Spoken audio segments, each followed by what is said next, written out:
నమస్తే, welcome to press TV Telangana. మరొకసారి నిరుద్యోగులంతా road ఎక్కుతా ఉన్నారు. నిజంగా మీరు ఉద్యోగాలు అన్ని ఇచ్చి ఉంటారు, అన్ని మాట్లాడదాం, డిబేట్స్కు సిద్ధమా అని చెప్పేసి నిరుద్యోగులు చెప్తా ఉన్నారు. మొన్న పెద్ద ఎత్తున కూడా నిరసన కార్యక్రమం ఏర్పాటు చేస్తే పోలీసులు పెద్ద ఎత్తున కూడా ఒక రౌడీలా మమ్మల్ని ఎత్తుకపోయి జైలులో బంధించారని చెప్పేసి కూడా ఆగ్రహం వ్యక్తం చేశారు. ఇదే అంశంపైన మాట్లాడదాం. టీపీసీసీ జనరల్ సెక్రటరీ అన్న ఉన్నాడు, చనగన్ దగ్గర మాట్లాడదాం. అన్న చెప్పండి, పెద్ద ఎత్తున నిరుద్యోగులు మళ్ళీ రోడ్లపైకి వస్తూ ఉన్నారు. నిజంగా మీరు అసలు ఏ ఒక్క ఉద్యోగం ఇవ్వలేదు, ఉద్యోగాలు ఇచ్చినవన్నీ గత ప్రభుత్వంలో ఇచ్చేదని మీరు నియామక పత్రాలు మాత్రమే ఇచ్చారు. ఎందుకు రండి కావాలంటే ఒకప్పుడు రాహుల్ గాంధీ టీ తాగడానికి వచ్చినా మరి ఇప్పుడు ఎందుకు రాలేకపోతున్నారు మీరు అని చెప్పి మాట్లాడతాం. ఏం చెప్తారు? ఇప్పుడు ఎవరు ఎన్ని మాట్లాడినా, ఎన్ని విష ప్రచారాలు చేసినా, ఎన్ని కుట్రలు చేసినా తెలంగాణ యువత పట్ల, తెలంగాణ యువత భవిష్యత్తు పట్ల మాకు ఒక చిత్తశుద్ధి ఉంది. కాబట్టి ముఖ్యమంత్రి రేవంత్ రెడ్డి గారు మొదటిగా అతను పదవి బాధ్యతలు ముఖ్యమంత్రిగా శ్రీకారం చుట్టిన తర్వాత మొదటగా ఈ రాష్ట్రంలో యువతకు పెద్దపీట వేశాడు, ఉద్యోగాల భర్తీకి పెద్దపీట వేశాడు. ఏసీ ఏడాదిలోనే దాదాపు 65,000 పైచీలకు ఉద్యోగాల భర్తీ చేసి నిరూపించగలిగాడు. కాబట్టి ఇది ప్రజాప్రభుత్వం. ముఖ్యమంత్రి రేవంత్ రెడ్డి గారు యువత కోసం, యువత భవిష్యత్తు కోసం ఆలోచించే ప్రభుత్వం. తెలంగాణ 2026లో కూడా రానున్న దాంట్లో వివిధ శాఖలలో ఖాళీల వివరాలు తెప్పించుకొని ప్రాధాన్యత గల పోస్టులకు నిరుద్యోగులకు ఉద్యోగాలు ఇవ్వాలనే ఆలోచన ప్రభుత్వం సిద్ధంగా ఉంది. ఈ రోజు కూడా మేము ప్రభుత్వ పెద్దలను, ముఖ్యమంత్రి సలహాదారు వేం నరేందర్ రెడ్డి గారిని కూడా కలిసి తెలంగాణలో నిరుద్యోగుల సమస్యలు కానీ ఉద్యోగాల భర్తీ అంశం పైన పూర్తిగా క్షుణ్ణంగా మాట్లాడడం కూడా జరిగింది. అక్కడి నుంచి ప్రభుత్వ సమాచారం ప్రకారం వేం నరేందర్ రెడ్డి గారు ఇంకా పెద్దలు కూడా ఉద్యోగాల భర్తీ అంశంలో మనం సిద్ధంగా ఉన్నాం. దయచేసి తెలంగాణ యువత, ప్రతిపక్షాలు కానీ, బీఆర్ఎస్ కానీ ఈ యొక్క విష ప్రచారాలని, తప్పుడు సమాచారాన్ని నమ్మి వాళ్ళు ఆగ్రహానికి లోను కావాల్సిన అవసరం లేదని కూడా అక్కడి నుంచి చెప్పడం జరిగింది. తెలంగాణలో యువత కొంచెం సమయాన్ని పాటించాల్సిన అవసరం ఉంది. ఈ తప్పుడు ప్రచారాలతోని, తప్పుడు సమాచారాలతోని రోడ్లెక్కి ఘర్షణ పడాల్సిన అవసరం లేదని కూడా మేము కోరుతా ఉన్నాం. మీ భవిష్యత్తు, మీ పోరాటం న్యాయబద్ధమైన పోరాటం ప్రభుత్వం గుర్తించింది, పార్టీ గుర్తించింది. వివిధ రూపాలలో మీరు విజ్ఞప్తులు కానీ, మీరు చేస్తున్నటువంటి సమస్యల ఎజెండా కానీ ప్రభుత్వం ఆలోచన చేస్తూ ఉంది. దయచేసి మంత్రులు మాట్లాడిన, ముఖ్యమంత్రి గారి మాట్లాడలు వక్రీకరించి ఇక ప్రభుత్వ ఉద్యోగాలు తెలంగాణలో ఉండవట, ప్రభుత్వ ఉద్యోగాలు ఇదే లాస్ట్ అట, అందరూ ప్రైవేటు ఉద్యోగాలకు వెళ్ళాలట అని ఒక వక్రీకరించి, మంత్రులు ముఖ్యమంత్రి గారి మాటలు వక్రీకరించి మొత్తం కూడా నిరుద్యోగుల పట్ల ఒక ప్రభుత్వం పైన కావాలని ఉద్దేశపూర్వకంగా ఒక విద్వేషాలు రగిలించే పనిలో బీఆర్ఎస్ నాయకులు వ్యవహరిస్తూ ఉన్నారు. ఇది సరైన పద్ధతి కాదు. ప్రజాస్వామ్య పద్ధతిలో ప్రజలు కోరుకొని, ప్రజలు ఇవాళ ఒక మార్పును కోరుకొని కాంగ్రెస్ ప్రభుత్వాన్ని ప్రజలు కోరుకున్నారు. ఆ కోరుకున్నటువంటి సందర్భంలో మొదటగా తెలంగాణ యువతకు పెద్దపీట వేసినాం.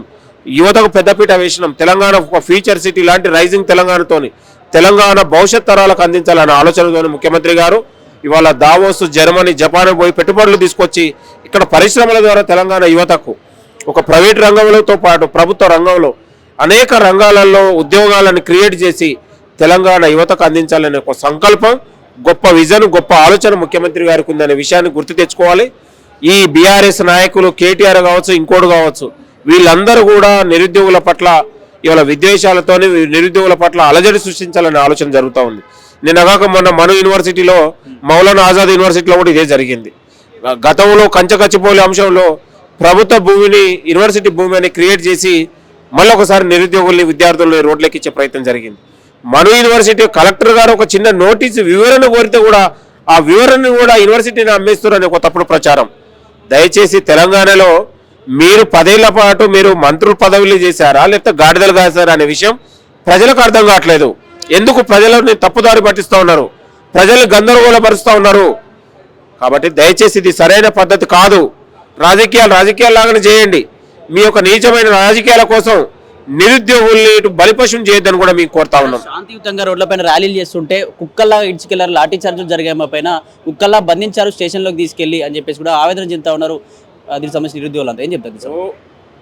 అనుకోని జరగరాని సంఘటనలు జరిగి పోలీసులు కూడా కొంత అత్యుత్సాహం జరిగితే దాన్ని మేము తీవ్రంగా ఖండిస్తాం. అది కానీ కావాలని ఆ నిరుద్యోగుల ముసుగులో బీఆర్ఎస్ నాయకులే ఉండి దాన్ని బాగా వైలెన్స్ చేయాలనే ఆలోచన ఉంటే అది సరైన పద్ధతి కాదు. అలాంటప్పుడు ప్రజలకు రక్షణగా ఉన్నటువంటి పోలీసులు తన పనులు తను చేసుకుంటారు. అది నేను పోయి ప్రజలకు ఆటంకం కలిగినా, లేకపోతే వాహనాలకు ఇబ్బంది కలిగినా, ప్రయాణాలకు ఇబ్బంది కలిగినా, ట్రాఫిక్ ఇబ్బంది కలిగినా నేనైనా కూడా పోలీస్ డ్యూటీ చేస్తుంది. పోలీస్ అనేది ఒక ఆటోనమస్ వ్యవస్థ. పోలీస్ అనేది ప్రజలకు రక్షణ కల్పించేది. దయచేసి ఆ అవసరం మీకు లేదు. దయచేసి ఆ ముసుగులు, ఆ యొక్క ఉన్నటువంటి ఊబిలో పడాల్సిన అవసరం లేదని తెలంగాణ యువతకు కోరుతా ఉన్నాను. బీఆర్ఎస్ పార్టీ నాయకులు కేవలం ఇదే ఏజెండాగా పెట్టుకొని ఇవాళ నిరుద్యోగుల మధ్యలో అలజడి సృష్టించాలి, ప్రభుత్వం మీద వ్యతిరేకత పెంచాలనే ఆలోచనతోనే కుట్రపూరితంగా వ్యవహరిస్తున్నారు. కాబట్టి దయచేసి ఇది గమనించాలని తెలంగాణ యువత కోరుతుంది. ఇక్కడ కాంగ్రెస్ పార్టీ నిరుద్యోగులకు అన్యాయం చేస్తుంది అని చెప్పేసి బీజేవైఎం పెద్ద ఎత్తున ధర్నా ఏర్పాటు చేసింది. ఎక్కడెక్కడ కూడా అరెస్ట్ అయిన పరిస్థితి ఎట్లా చూస్తారు అన్నది సంబంధించి బీజేవైఎం ఇందులో? ఇప్పుడు తెలంగాణలో నిరుద్యోగం అనేది ఎప్పుడు కూడా ఒక సైక్లింగ్ లాంటిది. కాబట్టి తెలంగాణలో నిరుద్యోగం పేరు మీద వాడు బీఆర్ఎస్ వాడు బీజేపీ వాడు ఇదే పనిగా పెట్టుకొని రాజకీయం కోసం వాళ్ళకు నిరుద్యోగుల పట్ల ప్రేమ లేదు, నిరుద్యోగుల పట్ల వాళ్ళ జీవితాల పట్ల ఒక ఆలోచన లేదు, కేవలం రాజకీయం ఉండాలి. వాళ్ళు ఎక్కడ రోడ్ల మీదకి ఎక్కితే ఆ జనంలో ఆ విద్యార్థుల నిరుద్యోగుల మధ్యలో ఉండి వీళ్ళు రాజకీయం చేయాలనే కుట్రపూరితంగా వ్యవహరిస్తూ ఉన్నారు. ఇది సరైన పద్ధతి కాదు. ఇలాంటి తప్పుడు వాళ్ళను ఇలాంటిని మన ఉద్యమాన్ని మన ఆలోచనని తప్పుదారి పట్టించి వాళ్ళ ప్రయోజనాల కోసం వచ్చే వాళ్ళ పట్ల నిరుద్యోగులు జాగ్రత్తగా ఉండాలి, అప్రమత్తంగా ఉండాలి. తప్పుడు సమాచారాల పట్ల కూడా వాళ్ళకి హెచ్చరించేటట్లు మీ యొక్క ప్రవర్తన ఉండాలని నిరుద్యోగులకు మేము కోరుతా ఉన్నాం. నిరుద్యోగుల భవిష్యత్తు పట్ల, నిరుద్యోగ యువత పట్ల, వాళ్ళ పట్ల ప్రభుత్వానికి గొప్ప ఆలోచనతో గొప్ప విజన్తో ముందుకెళ్తా ఉంది. దయచేసి మీరు ప్రభుత్వానికి కూడా సహకరించాలని మీ అందరికీ కోరుతా ఉన్నాం.